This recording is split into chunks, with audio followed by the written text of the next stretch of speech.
Dr. Martin Luther King legacy and life. 16th of January last year, I was sick. I was out of America. I was in Africa. When people were celebrating Dr. Martin Luther King Day, I was thinking, maybe one day, maybe the next year, I will be in his country. So we planned everything. We spent 2 days on pre-production to give you this event live. But the circumstances are not allowing us to go live. What I'm going to do is the same thing, the same message, the same people. I have with me Helen Baker. We are going to discuss about the time of Dr. Martin Luther King, the philosophy, the atmosphere, the struggle, the victories. I'm going to record all of this information for you.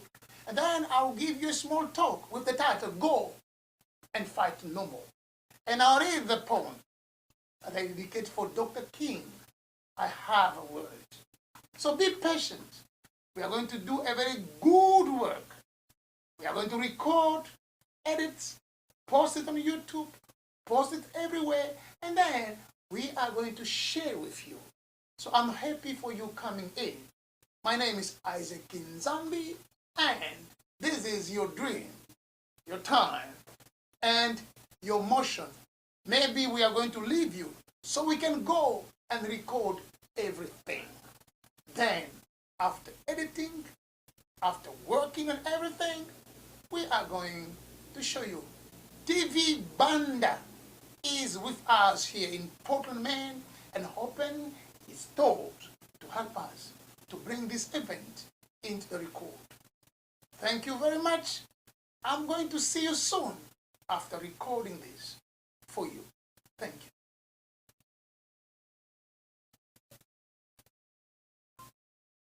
Well, ladies and gentlemen, this is the Martin Luther King Day 2023.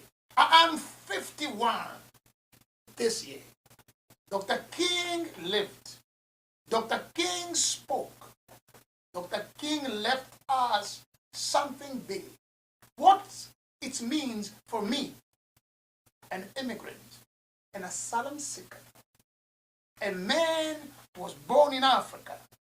What Dr. King's message means for me, I'm going to tell you. But before I go in, I'm going to talk to a gentleman who lived in the time of Dr. King. He was young. He's going to tell you something, how things was unfolding, what made Dr. King a person of color, to galvanize every people, to put everybody under his message of peace. I have with me, ladies and gentlemen, Helen Baker, my mentor, the gentleman who fought with me to come here. I am so grateful to know him and to know him also as a person who lived in the time of Dr. King. Mr. Alan Baker, tell us, what was the atmosphere? What we can take from that moment? What was happening really in the time of Dr. Martin Luther King? All right. Well, thank you, Isaac, for turning this over to me. What I want to talk about is the fact that when we think about segregation, racial segregation, we tend to think only of segregation taking place in the South, in Alabama, Mississippi, Georgia, and of course it was very, very oppressive for African Americans in the 1940s, 50s, and 60s. But what I wanted to talk about is what it was like in the North, specifically where I grew up, which was a place called Greenburgh, New York. It was in Westchester County.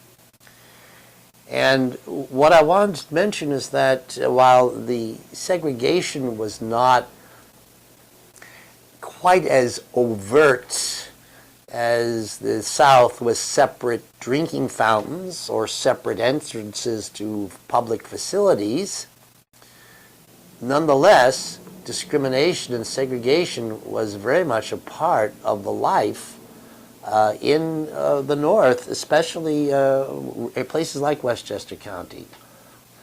Let me share with you what it was like. I was very, very young. I asked my father once this question. I said, "How come there are no black people living in this community?" And he said, "Because no one will rent or sell an apartment to them." I grew up in an area which had a school district.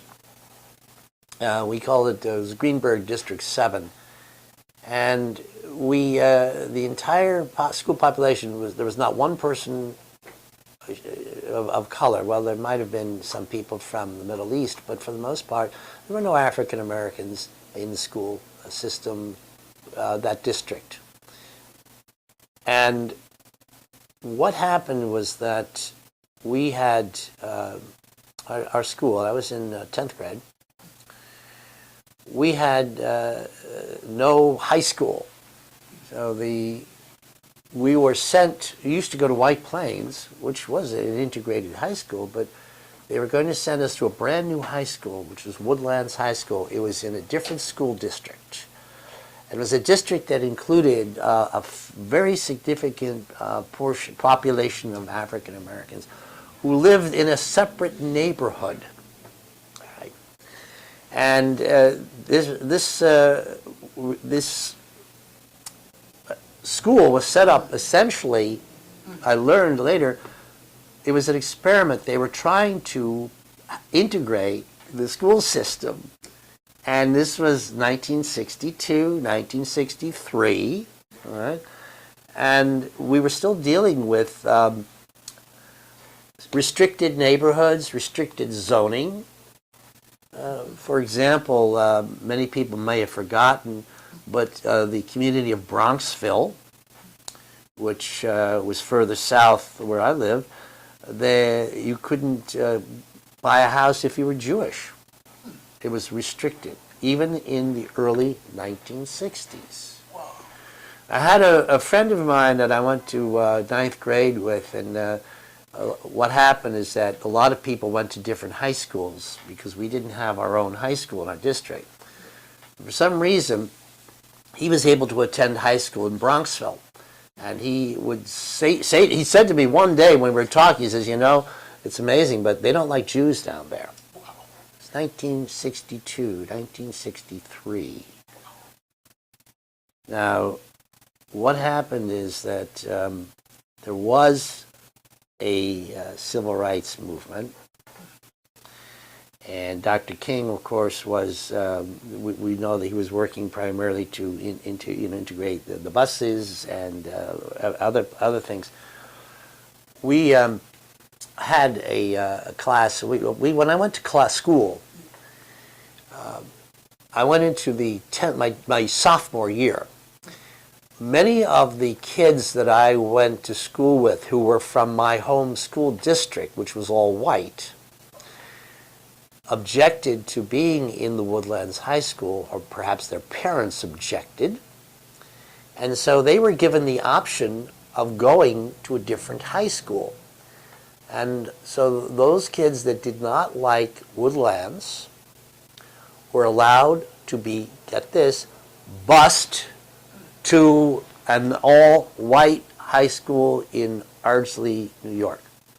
So you had students from one district being bused to 3 different high schools. All right, Battle Hill Junior High, Woodlands, Ardsley, and here is an example of where busing was used to stop integration. Right? This is, people don't understand this. They say, we don't like busing. Well, here's how you're busing students from one white district to another white district to keep them from going to an integrated district. That's what it was happening in 1963 in Westchester County, supposedly liberal Westchester County. Maybe it wasn't that liberal back then.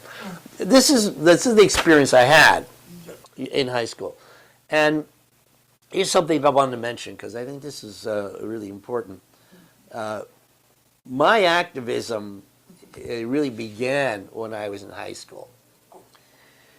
I learned when I was in the junior year that several of my classmates, including my English teacher, went on the march to Washington in 1963. Wow. And I didn't know they were going, and I learned about it after the fact. And later that spring, there was another march that's taking place. This was organized, I think, by the Student Peace Union. I forget the other organizations involved.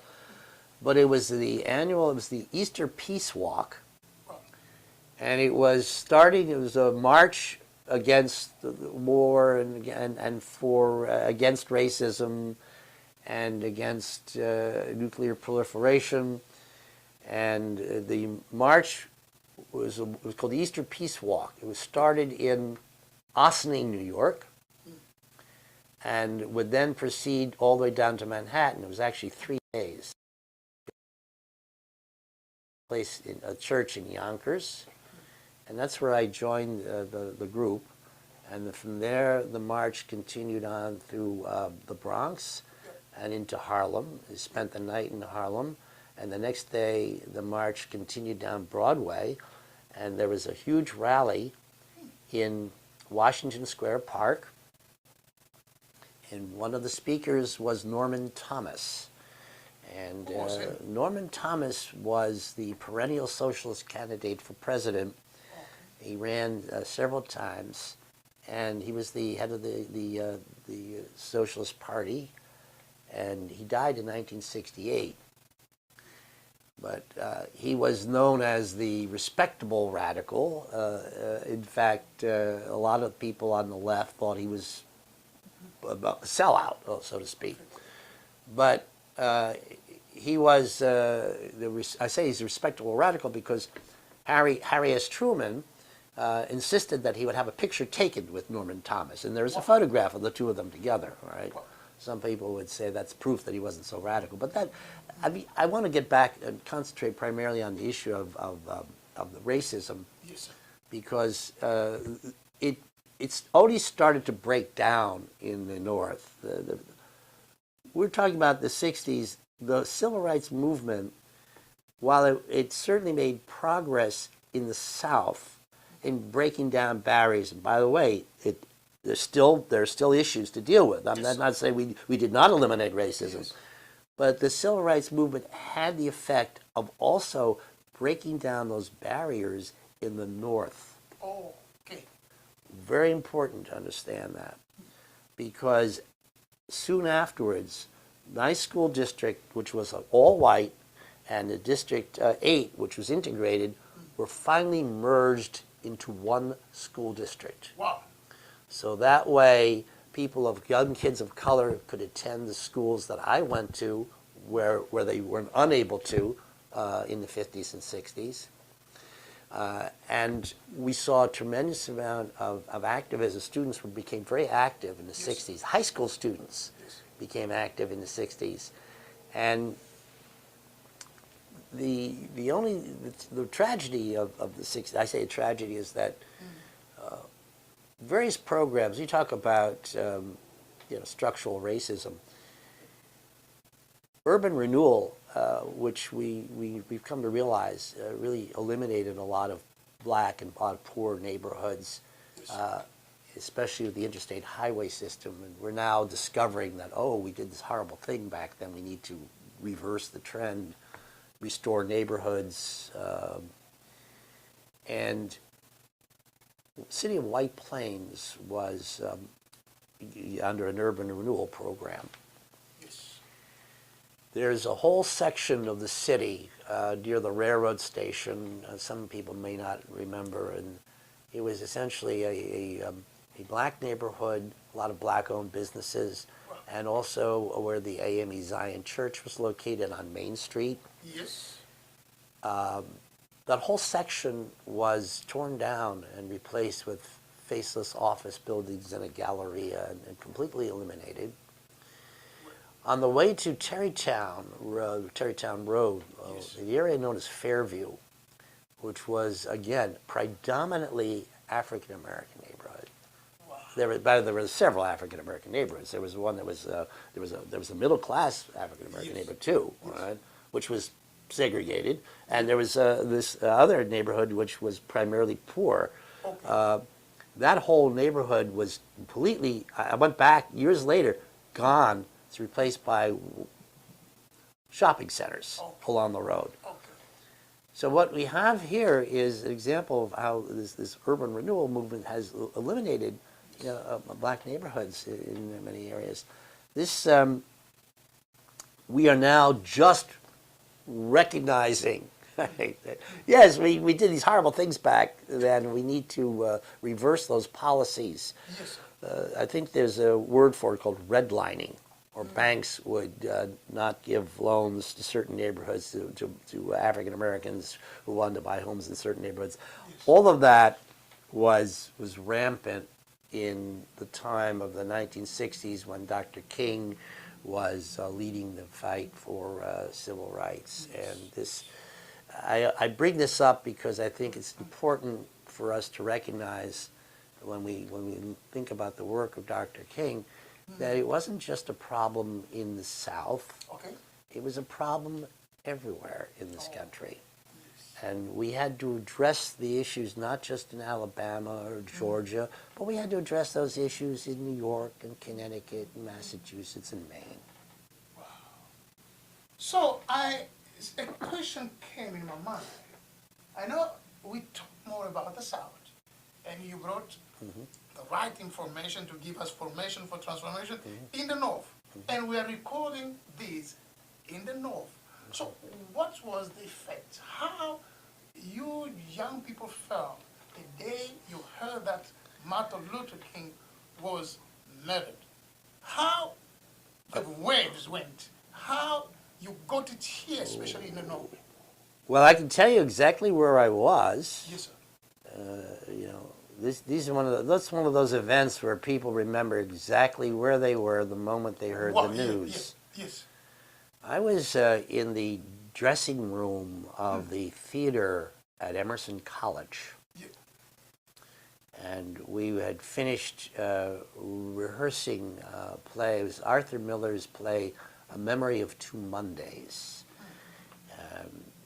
I was sitting there by the mirror. I think the rehearsal was over, and somebody came into the room and said, Dr. Martin Luther King was assassinated, was shot. Wow. And for some reason, Yes, sir. the first words out of my mouth, I didn't even think about what I was saying. The first words out of my mouth was, "What, again?" Because there were other black leaders who had been assassinated. Medgar Evers assassinated on the road. And all I was thinking was that someone had assassinated or shot down another black person. Yep. And that was like the knee-jerk response. Oh, yes. The next day, there was a huge rally in Post Office Park Okay. in Boston. Yes. There were the Post Office Park. It was just wall-to-wall people. All right. And there were some speakers that got up. Unfortunately, these particular speakers had an agenda. They were using the assassination of Dr. King to further their own agenda as opposed to. Yeah, it's all And I remember the first thing one of the speakers said, it was white, by the way, it was a white guy. He looks at the crowd and says, "Well, I hope you're satisfied." Wow. Right? As if, we were the ones responsible. Yes. And they made some inflammatory speeches. And I was in the crowd there. There was this young woman I was standing next to talking to. And suddenly, all these fire engines converged on the square. There were there was these side streets, these fire engines. And the first thing I thought was, they're going to use fire hoses on us because to quell this demonstration. That's what I thought, right? This is April 1968. All right? Wow. And the fire engine stopped. Nothing happened. And one of the speakers looked out and said, "False alarm." Oh. Nothing. Wow. Nothing happened. Wow. What was going through my mind at the time is, well, if something does happen, if the police rush in, if others is, I have to protect this woman to keep her from getting hurt. Oh. All right, so much for that. But that was actually what was going through my mind, and I'm saying this because that images of civil rights activists being beaten and clubbed by the police or very vivid in your mind. We've seen it on television, we've seen it in newsreels, and it was quite conceivable that the authorities would have thought it was a riot. And we know there were, Washington, D.C., there were fires in Washington, D.C., after the king was assassinated. There were riots and places breaking out, and people were very angry, and it was happening all around. And that was what happened at the row. That was the day after the news of King's assassination. It's in the late 60s, as we all know from reading our history, there was a lot of student unrest. There was takeovers of Columbia by students.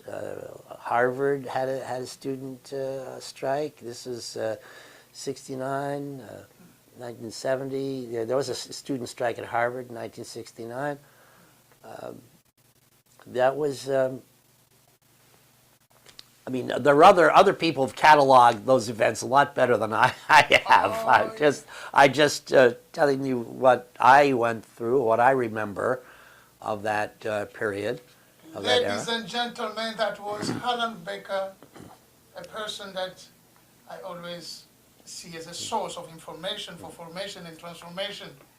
I just remember the 60s was the same times Patrice Emery Lumumba was also murdered. Yes.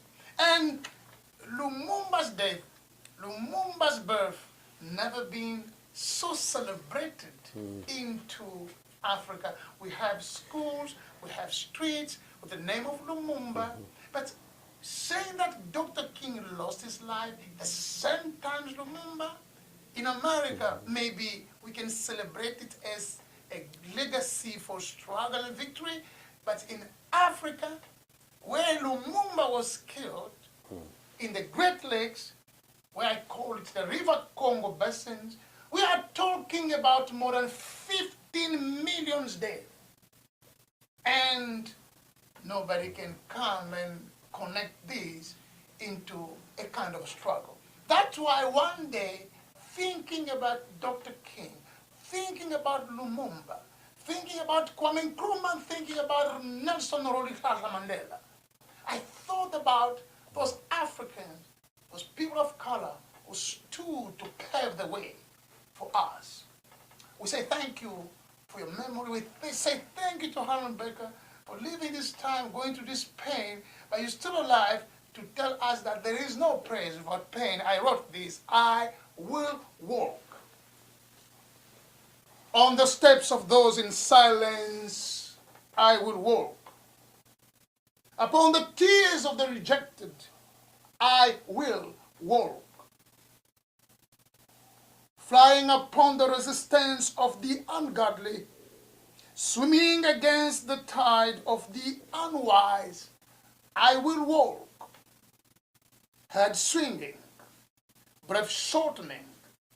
I'm walking. Surely the destiny closes the gate. I'm approaching. In the dark of the city of light, I will walk. In the place of mortification, I stand. I cannot feel my heartbeat. I can feel the wind. I am the target of a moving bullet. I must walk. I will walk as I'm walking. People always ask me, Isaac, what is the most inspiring quote by Dr. King that you can remember to inspire your work? Dr. King said, if you cannot fly, run. If you cannot run, walk. If you cannot walk, crawl. For no circumstance, don't stop. That's why I wrote, I will walk. Last year, when we were celebrating Dr. King's birthday, I was in Africa. I was just thinking, what if Dr. King was born in Africa? How we could get it, how we could understand it, how we could apply his message. I didn't get any answer. But this year I'm in the land that he was born and walked. Today, it's a holiday. Everybody's at home thinking about his legacy. I came out with a message. This time I decided not to listen to I Have a Dream speech. I decided to listen to the mountaintop speech. Because it was the last speech. Because the speech speaks a lot. I decided to listen to the whole speech for the first time. It was more than a speech, it was a sermon. I listened to that. And I understood somehow your word can be your last word. And I went to the last word. I listened to it again, and again. It brought me tears. It brought me to the place that Helen Becker was to say, again. Every time I see a person of color being maltreated, threatened, broke, beaten, incarcerated, I say, again. Not only in America, in Europe, in Asia, in Africa, a person of color can go through something without any explanation. And I'll say like Hallenbeck, again? Yes. Again and again and again, before, during, and after Dr. King. Again and again.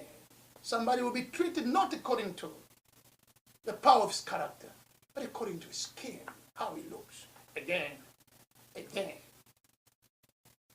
And his last word was, my eyes have seen the promised land.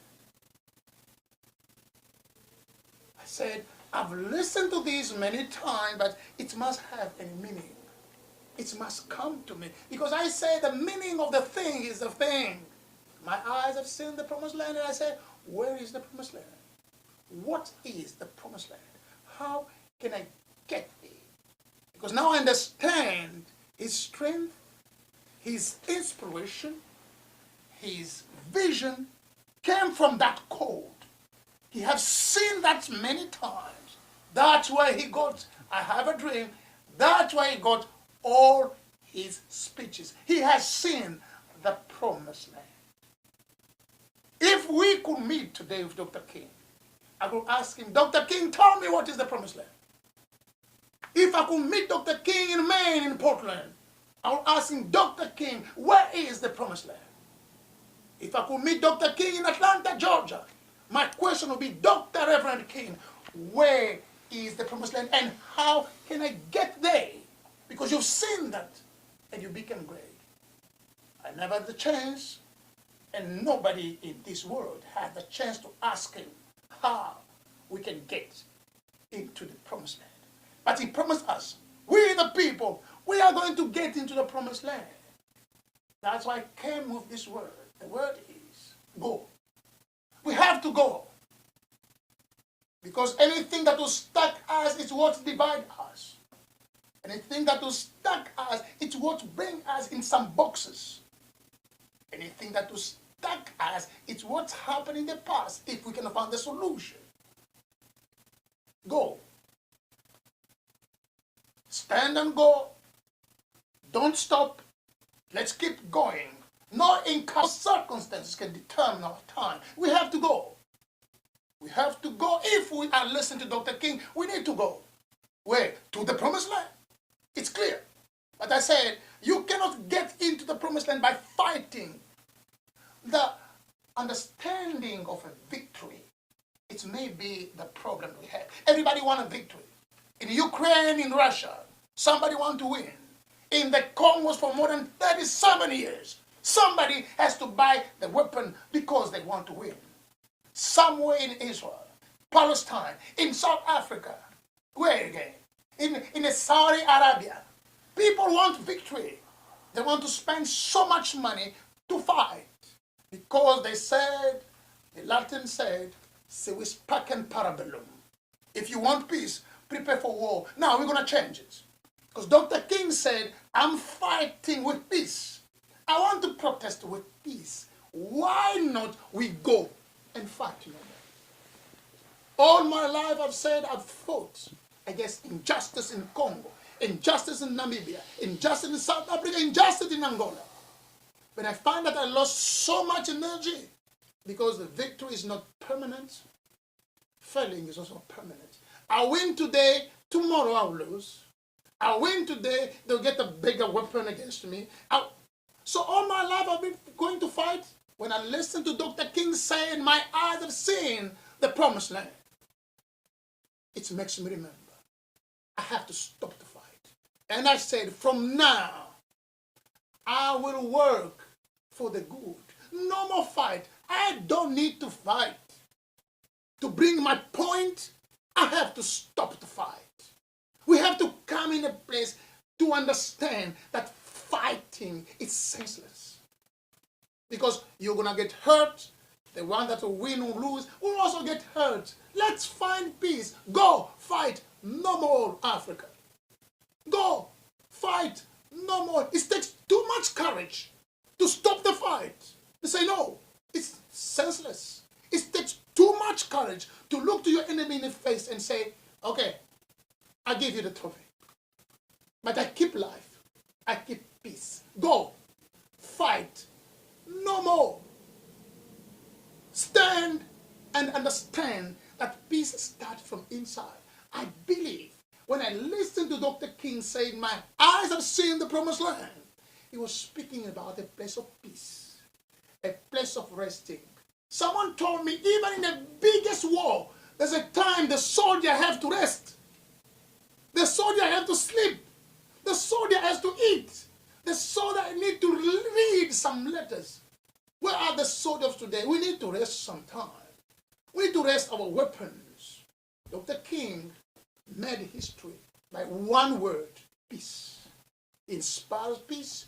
He got the Nobel Prize of Peace because he's saying to us today again, go fight no more America. Go fight no more. Go embrace. Go understand. Go live. Go share love and peace. It is not just about purpose. It's about to tell to our weapons, you are not the solution for development. You are not the solution to make a point. You are not the solution weapon to unite the people. You are not the solution weapon to look yourself strong. Go fight no more. You get me. When coronavirus came, it's where I understood that the big and the small have one fight. The rich and the poor have one enemy. The virus came and they reminded us we can only win if we united. We can only win if we strive for peace. The people stood up. We went back in homes. You know what's happened? We went home and we rest. They told us, go home and sit at home. I didn't understand, but we're supposed to go and fight the virus. You don't need to fight the virus. You have to go home and quarantine. We need some kind of spiritual quarantine. We need some kind of spiritual, emotional quarantine. We need some kind of national quarantine. People have to rest. We are tired of fighting, tired of debating, tired of trying to find a big, I am this, it is not this. We are tired. Go and fight no more. If we want to get into the promised land, are we there? That is the question. Are we there, Asia, into the promised land? Are we there, America, into the promised land? Are we there, Europe, into the promised land? Maybe one thing is missing from the speech of Dr. King to the promised land. It's we have to stop the fight. We have to stop the fight. We have to say, okay, it's time to go for prosperity, to go for health, to go for love, to go for wealth, to go for humanity and solidarity. How to go there? We have to stop the fight. I remember my teacher was in a school, a primary school. We'll be coming at the recreation time. Kids were fighting. Bam, bam, bam, bam, bam, bam, bam. He would not ask who started the fight. Who is the cause of the evidence? I say, stop the fight. I need peace. And everything will go right. No, he started, I don't want to listen to you. I just want to tell you, I need peace. We need peace for innovation. We need peace for development. If we cannot solve nothing, like the Japanese say, Muzoro Kokono. The Japanese say, if you want to go to the fight, don't go with anger. Go with peace. Look at your enemies and inspire peace. And the enemies will be like, I'm not going to fight you because you're too calm. Yes, of course. Go. Fight. No more. It's time to stop the fight. I commit myself to peace. I have many reasons to go to fight against injustice. I have so many reasons, ladies and gentlemen. But I look and say, no, no, no, no. If I want to be like Hallenbeck, to see my old age, I have to stop fighting. It doesn't make sense to fight and fight and fight all my life. I have to enjoy peace. Because Dr. King has told me, we the people, we are going to get into the promised land. The promised land is the land of peace. Somewhere some people told me when people die, they say, rest in peace. But what cannot say to people? Why we cannot say to the people, live in peace? Only why? Why are we going to die? No, I want to rest in peace after die, but from now, I want to live in peace. Thank you, my brother, Denzulu Nzitu, for allowing us to record this message. We are in the land of peace. It's not just the land of the free, it's also the land of the peace. They receive us in peace. They gave us opportunity. So we thank you, ladies and gentlemen, in America. I will close with, I have a word. I have a word. I have a word like a sachet of golden diamonds. I have a word for the orphan. I have a word for the widower. I have a word like a clove oily perfumed. I have a verb in my soul that reside and testify. I have a word for the marginalized. I have a word for the poor. Those tough times do not always mean bad times. That if you can win, you can convince. That if you are the last to be helped, be the first to help. Let not your circumstances determine your time, but let your time determine your circumstances. I have a word for the immigrants crossing the river. I have a word for the weak in a bed of death. I have a word for the soldier battling to protect us. I have a word for the prisoner in the cells of detention.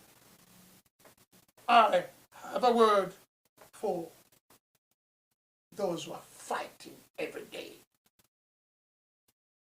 That the wind of the east and the breeze of the plain are still blowing. That the bird of the valley and the eagle of the mountain are still in motion. That the flower and the herb will find enough water to flourish, as the sun will shine in the morning and the moon by night. The earth will still rotate and nobody can stop its motion. My word is, nobody knows the future. My word is, living is moving. My word is, Waiting is working. My word is, it is just a matter of time. My word is, everything in this world is a word. My word is, what was impossible yesterday is possible today, and what is impossible today will be possible tomorrow. My word is, your life, like the life of Dr. King, was a mission. Your life also is a mission. And your mission is possible. Thank you very much, ladies and gentlemen, for this commemoration live recorded of Dr. King. Mr. Hallenbecker, maybe you have the last word to say something. Well, and just say thank you very much for giving me the opportunity to talk a little bit about what the atmosphere was like back in the 1960s, in the place where I grew up. Wonderful. See you next in Dream Time Motion with more conversation with Hallenbecker. We're going to return here, Banda TV in Portland, Maine.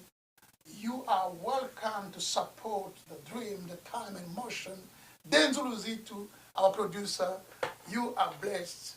You are an interpretation of the Angolan Congolese dream in America. We thank you for your support. We'll return again. And you have, I have a word, you have Let's Have a Conversation. You have When the Impossible Became Possible on Amazon. Isaac Nzambi, support the idea. Thank you very much. God bless you. God bless America, bless Africa, bless Europe, bless Asia. God bless everybody. Thank you very